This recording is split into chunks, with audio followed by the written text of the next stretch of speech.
Hello साथीहरु नमस्ते। So म विभिन्न किसिमको ब्लगहरु बनाउने गर्दछु जो आज चाहिँ मैले छुट्टै किसिमको अरु विषयवस्तु भन्दा छुट्टै किसिमको विषयवस्तु लिएर ब्लग बनाउन गइरहेको छु। सो यसको बारेमा मैले ब्लग त बनाएको थिइन, त्यही आज चाहिँ बनाउने कोसिस गर्दै छु। सो मेरो ब्लग धेरैजनाले मन पराइदिनुहुन्छ, त्यसमा नै म एकदमै खुसी छु। र आज चाहिँ मैले एउटा सामान अर्डर गरेको थिएँ जो कुपाङ आइडीबाट सामान एकदमै मन पर्यो, मैले अर्डर गरेको छु। सो मैले मन पराएको जस्तो सामान आयो कि आएन म यसलाई अनबक्सिङ गर्दैछु। र कतिपय साथीहरूले कुपाङ आइडीमा मन परेको सामान अर्डर गर्नुहुन्छ, त्यो सामान घरमा आइसकेपछि आफूले अर्डर गरेको मन पराएको सामान जस्तो हुँदैन।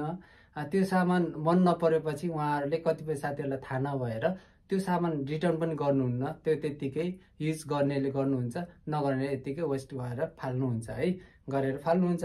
सो यसलाई चाहिँ म आज ओपनिङ गर्दैछु। यदि मन पर्यो भने म यसलाई युज गर्छु, मन परेन भने म यसलाई फेरि चाहिँ फिर्ता गर्नेछु। त्यसको लागि कसरी खोल्छु भनेदेखि तपाईहरुले लास्टसम्म हेर्नु होला र यसभित्र के रहेछ त्यो पनि देख्न सक्नुहुन्छ है। लास्टसम्म हेरेर साथ दिनु होला। सो गाइज म अब चाहिँ खोल्न सुरु गरे है त। म खोल्नु चाहिँ कसरी खोल्छु भन्दाखेरि ट्राई गरे साथीहरु, फेरि खोलिसकेपछि यसलाई सबैतिर नच्यातिकन खोल्ने गर्नुपर्छ। यदि सबैतिर च्यात्यो भने फेरि योलाई अर्को नयाँ बक्स ल्याऊ, फेरि यो जस्ता तस्तै सामान रिटर्न गर्नलाई गाह्रो हुन्छ।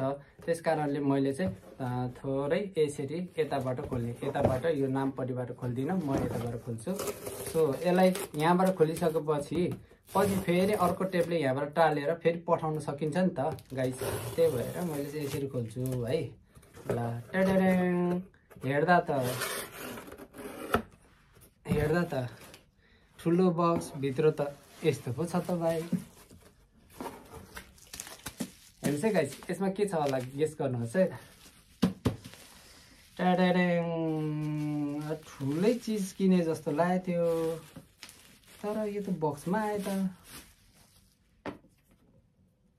ल हेर्नुहोस् है गाइस के रहेछ। पैसै ठुलो हो क्या सबभन्दा। ओ माई गड। ल मैले चाहिँ खास अर्को अर्डर गरेको हो, तर व्हाइट फ्रेममा आए जस्तो लाग्यो।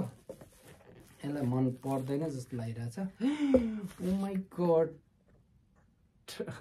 ग्लास है, तर मैले सोचेको जस्तो ग्लास आएन छ है। तर हेरौँ, मलाई राम्रो देख्यो भने म यसलाई चाहिँ रिटर्न गर्दिनँ हैन। मलाई राम्रो सुहाएन भनेदेखि कस्तो देख्छ गाइज, सुहाएको छ कि छैन?